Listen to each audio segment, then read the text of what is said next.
غیر مقلدین اگر قربانی کے مسئلے پر اختلاف کریں تو بھینس کو بھی ماننے کے لیے تیار نہیں، اور جب ماننے پر آ جائیں تو گھوڑا اور مرغی اور انڈے کی قربانی کو بھی مان رہے ہیں۔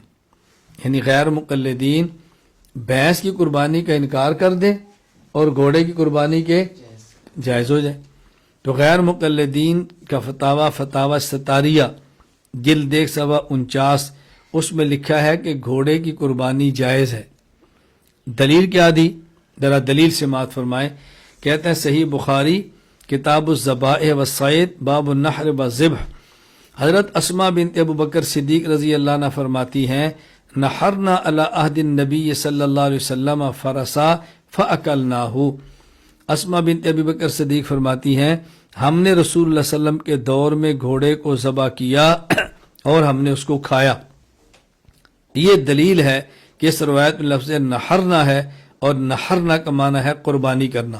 ہم نے قربانی کی اور کھا لیا، اس سے وہ قربانی گھوڑے کی قربانی کے جواز کا ہے۔ دیکھیں جواب اس کا بہت آسان ہے۔ جواب نمبر 1، قرآن کریم میں 8 ازواج جن 8 قسم کے جانوروں کا ذکر کیا ہے اس میں گھوڑے کا ذکر موجود نہیں۔ جواب نمبر 2، دیکھیں یہ جو دلیل ان کی ہے یہ تب بنے گی جب نحرنا کا بمانا نسکنا ہو، یعنی نحرنا کا معنی ہو قربانی دی، جبکہ ہم کہتے ہیں کہ نحرنا کا معنی نسکنا نہیں ہے قربانی کرنا، بلکہ نحرنا کا معنی ذبحنا ہے ذبح کرنا۔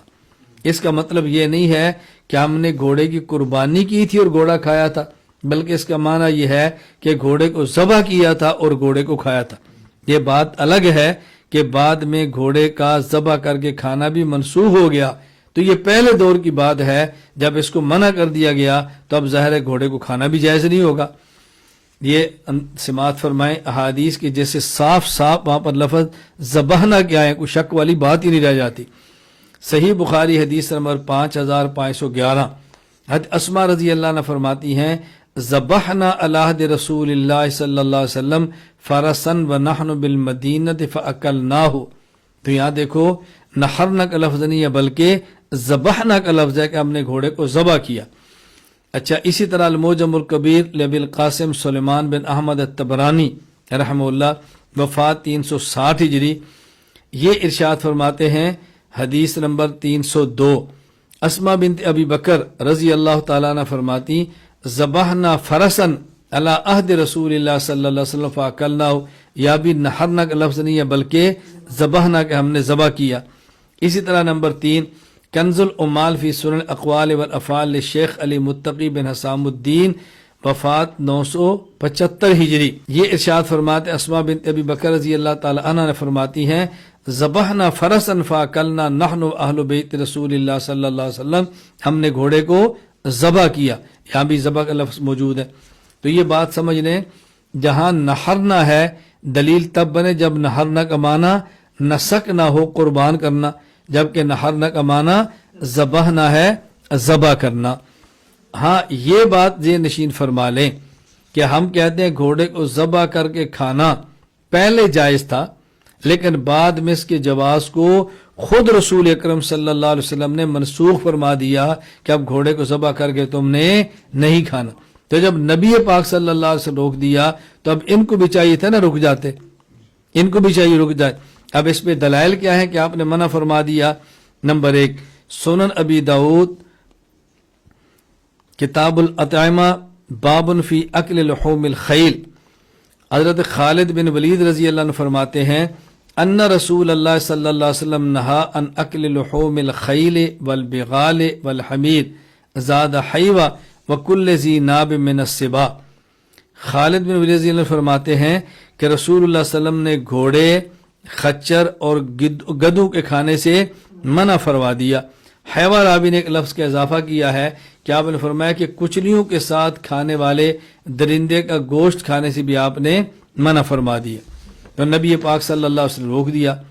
اسی طرح حدیث پاک شرح مشکل الاثار ابی جعفر امام طحاوی رحمۃ اللہ شرح مشکل الاثار کے اندر روایت موجود ہے، باب بیان مشکل ما روی عن النبی صلی اللہ علیہ وسلم فی لحوم الخیل من کراہیت ومن اباحت من حدیث جابر بن عبداللہ. اسی طرح المعجم الاوسط کے اندر روایت موجود ہے، حدیث نمبر 3692.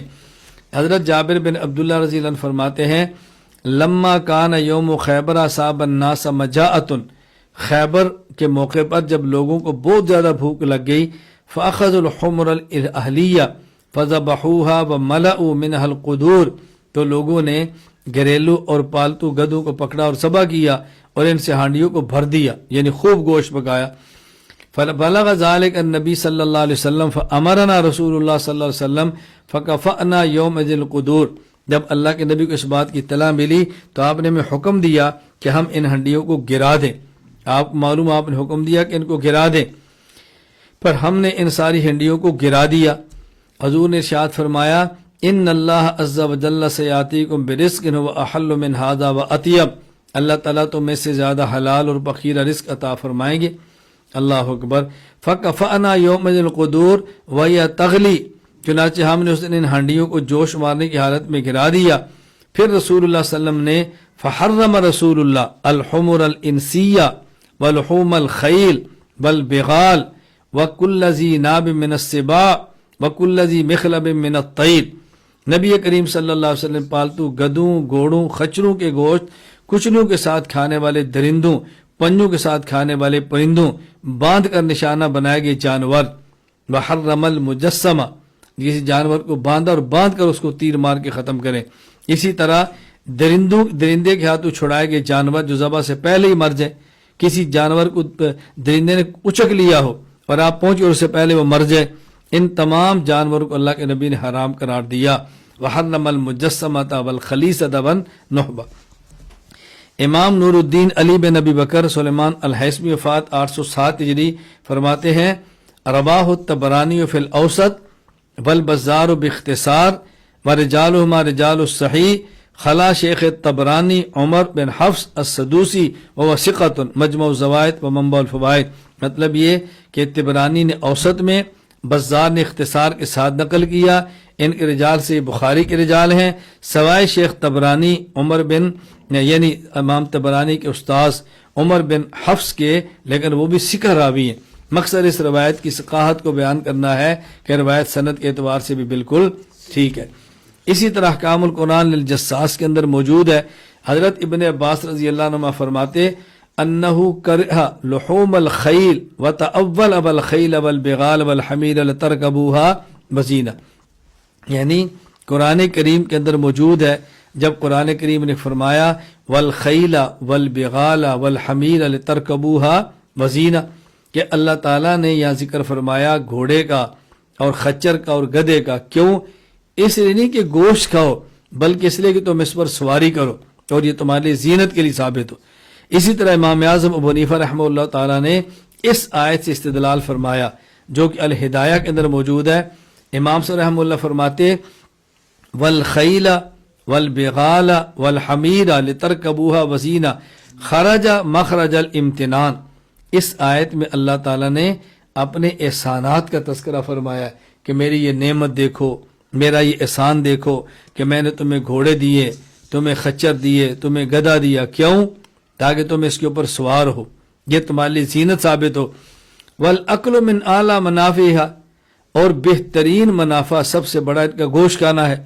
اگر ان کے گوشت کھانے کا جائز ہوتا تو اللہ تعالیٰ یہاں پر گوشت کھانے کا ذکر بھی فرماتے نا.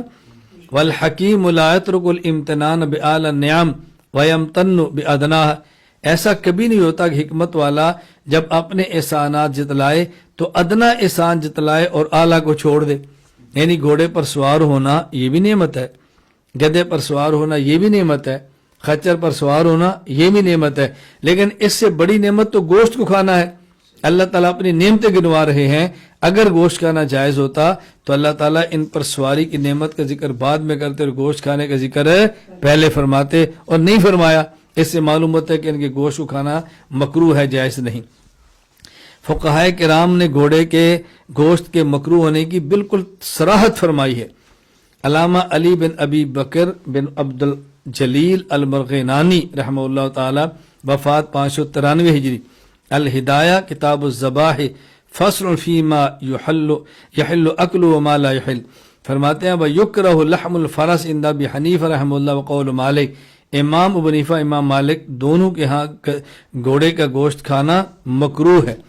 اسی طرح التوضیح لشرح جامع صحیح باب لحوم الخیل میں امام ابو حفص عمر بن علی المعروف ابن الملقن وفات 804 ہجری فرماتے ہیں فَكَرِهَهُ مَالِكٌ وَأَبُو حَنِيفَةَ وَالْأَوْزَاعِيُّ وَنُقِلَ عَنْ مُجَاهِدٍ وَأَبِي بَكْرٍ الْأَصَمُ وَالْحَسَنِ الْبَصْرِي.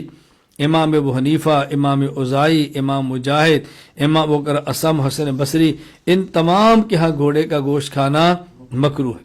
تو جب گھوڑے کا گوشت کھانا ہی جائز نہیں تو گھوڑے کو قربانی کے اندر ذبح کرنا کیسے جائز ہوگا؟ باقی غیر مقلدین کے ہاں مرغ کی قربانی بھی جائز ہے. غیر مقلدین کے ہاں انڈے کی قربانی بھی جائز ہے. فتاوی ستاریہ جلد و صفحہ 72 مرغ کی قربانی جائز ہے. فتاوی ستاریہ جلد 4 صفحہ 40 انڈے کی قربانی جائز. دلیل کیا پیش کی؟ دلیل سماعت فرمائیں. صحیح بخاری کتاب الجمعہ باب فضل تہجیر یوم الجمعہ، یعنی یہ باب قائم فرمایا کہ جلدی جمعے کے لیے جائیں تو کیا فضیلت ہے. حضرت ابو ہریرہ رضی اللہ عنہ فرماتے ہیں رسول اللہ صلی اللہ علیہ وسلم نے ارشاد فرمایا اذا کان یوم الجمعہ کان علی کل باب من ابواب المسجد ملائکہ یکتبون الاول فالاول. جب جمعے کا دن ہوتا ہے تو مسجد کے ہر دروازے پر ملائکہ ہوتے ہیں، وہ لکھتے ہیں کون آیا، پہلے کون آیا، اس کے بعد کون آیا، اس کے بعد کون آیا. فَإِذَا جَلَسَ الْإِمَامُ طَوَّبُ الْمُصْحَفَ، اور جب امام ممبر پر بیٹھ کے خطبہ دینے کے لیے پھر وہ اپنے جسر کو لپیٹ دیتے ہیں. بجاؤ یستمعون الذکر، پھر وہ بھی خطبہ سنتے ہیں. وَمَثَلُ الْمُحَجِّرِ، جو سب سے پہلے آئے اس کی مثال ایسے الذی یہدی البدن، اس شخص کی طرح ہے کہ جس نے اونٹ کا صدقہ کیا. ثم کالذی یہدی بقرہ، پھر وہ شخص جو دوسرے نمبر پر آیا اس کو اجر ملے گا گویا اس نے گائے کو صدقہ کیا. ثم کالذی یہدی الکبش، پھر تیسرے نمبر پر جو آیا اس کو اجر ملے گا گویا اس نے مینڈے کو ذبح کیا. ثم کالذی یہدی الدجاجہ، پھر پانچویں نمبر پر جو ہے اس کو اجر ملے گا کہ گویا اس نے مرغی کو ذبح کیا. ثم کالذی یہدی البیضہ، پھر جو ہے تو اس کو ایسے اجر ملے گا گویا اس نے انڈے کا صدقہ کیا ہے. سب سے پہلے اونٹ کے صدقے کا اجر، دوسرے کو گائے کے صدقے کا اجر، تیسرے کو مینڈے کے صدقے کا اجر، چوتھے کو یہ مرغی کا اجر، اور پانچویں کو انڈے کے صدقہ کرنے کا اجر. کہتے ہیں اس میں لفظ یہدی ہے، اہدا کا معنی قربانی کرنا، لہذا اس حدیث میں مرغ اور انڈے کی قربانی کا جواز ثابت ہو رہا ہے. دیکھیں سوال یہ ہے، جواب سماعت فرمائیں. یا لفظ یہدی، اہدا یہدی اہداءً کا معنی صدقہ اور خیرات کرنا ہے، قربانی کرنا نہیں. قربانی کی لفظ آتا ہے اراقۃ الدم، اراقۃ الدم، تو اس میں اس مراد قربانی کرنا نہیں بلکہ اس مراد صدقہ کرنا ہے. محدث علامہ ظفر احمد عثمانی رحمہ اللہ وفات 1396 ہجری اعلیٰ السنن میں فرماتے ہیں والحق ان الاہداء مفسر بالتصدق دون اراقۃ الدم بدلیل ذکر البیضہ. دیکھو حق یہ ہے کہ یا اہدا کا معنی ہے تصدق صدقہ کرنا نہ کہ خون بہانا. اس کی دلیل کیا ہے؟ اس حدیث پاک میں سب سے آخر میں ثم یہدی البیضہ انڈے کا ذکر بھی ہے. انڈے کو آپ ذبح کر کے قربانی نہیں کر سکتے، صدقہ ہی کر سکتے ہیں نا. اس لیے انڈے کا آخر میں ذکر کرنے اس بات کی دلیل ہے کہ یہاں قربانی کرنا مراد نہیں بلکہ صدقہ کرنا مراد ہے. اچھا، اسی طرح صحیح مسلم کی اگر آپ حدیث پاک پر غور کریں تو بات اور کھل جائے گی. حضرت ابو ہریرہ رضی اللہ عنہ فرماتے ہیں کہ رسول اللہ صلی اللہ علیہ وسلم نے ارشاد فرمایا من اغتسل یوم الجمعہ غسل الجنابہ، جس شخص نے جمعے کے دن غسل جنابت کیا، ثم راح، پھر وہ مسجد کی طرف چلا، فکأنما قرب بدنۃ. دیکھو یہاں اہدا کا لفظ نہیں ہے بلکہ قرب کا ہے. اس کا معنی ہے کہ اس شخص نے تقرب حاصل کرنے کے لیے صدقہ دیا. فکأنما قرب، اس شخص نے صدقہ حاصل کرنے کے لیے اونٹ کا صدقہ دیا. جو اس کے بعد والے کو اجر ملے گا گویا اس نے گائے کا صدقہ دیا. اس کے بعد والے کو اجر ملے گا گویا اس نے مینڈے کا صدقہ دیا. اس کے بعد والے کو اجر ملے گا گویا اس نے مرغی کا صدقہ کیا. اس کے بعد والے کو اجر ملے گا گویا اس نے انڈے کا صدقہ دیا. فَإِذَا خَرَجَ الْإِمَامُ حَضَرَتِ الْمَلَائِكَةُ يَسْتَمِعُونَ الذِّكْرَ، جب امام خطبے کے لیے آ جائے تو پھر ملائکہ بھی آ کر خطبے کو سننا شروع کرتے ہیں، اب وہ لکھنا چھوڑ دیتے ہیں. تو یہاں قرب کا معنی تصدق ہے، امام ابو زکریا یحییٰ بن شرف النووی فرماتے ہیں فمان قرب تصدق، علامہ ظفر احمد عثمانی فرماتے ہیں والتقریب التصدق بالمال تقربا الی اللہ عز وجل، تو اس سے مراد قربانی کرنا نہیں بلکہ صدقہ کرنا ہے۔ دیکھیں نا، سب سے اہم دلیل کیا ہے کہ انڈے کا ذکر ہے، انڈے کا صدقہ تو ہو سکتا ہے، انڈے کی قربانی نہیں ہو سکتی۔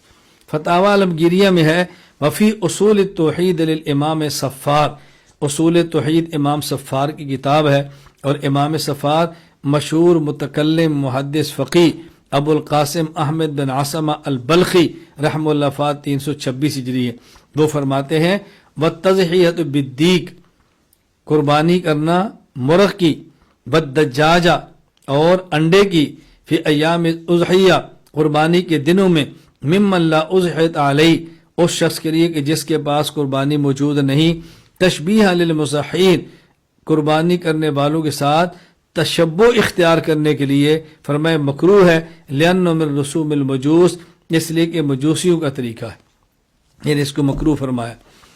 رئیس المناظرین حجت اللہ فی الارض مولانا محمد امین اکاڑوی نور المرقد فرمایا کرتے تھے کہ عید کے دنوں میں آپ کو چاہیے کہ آپ عید سے 1 ماہ پہلے شروع کر دیں، صبح ناشتے کے لیے آملیٹ بنانے کے لیے انڈے منگوائیں، انڈے کھاتے رہیں اور انڈے کے چھلکے جمع کرتے رہیں۔ جب عید کا دن آئے گا تو غیر مقلدین بھی نکلیں گے قربانی کی کھالیں جمع کرنے کے لیے، تو آپ ان کے کیمپ پر یا دفتر پر فون کرنا بھی ہمارے گھر میں 100 کھال پڑی آ کر لے جاؤ۔ جب وہ کھالیں لینے کے لیے آئیں تو چھلکوں کا ٹوکرا ان کے سامنے رکھ دینا، وہ کہیں گے یہ کیا، کہنا بھی فتاوی ستاریہ کے ساتھ حوالہ لے کے لگا دو کہ انڈے کی قربانی کرنا جائز ہے، تو انڈے کی قربانی ہم نے کی ہے، کھالے تم لے جاؤ، تو پھر دیکھنا ان کا چہرہ دیکھنے والا ہوگا۔ جب انڈے کی قربانی کرنا جائز ہے تو انڈے کی کھال جمع کرنا بھی جائز ہوگا، تو پھر کھالے ان کے حوالے کر دیا کرو۔ اللہ تعالی ہم سب کو سمجھ عطا فرمائے اور اللہ تعالی عقل سلیم عطا فرمائے۔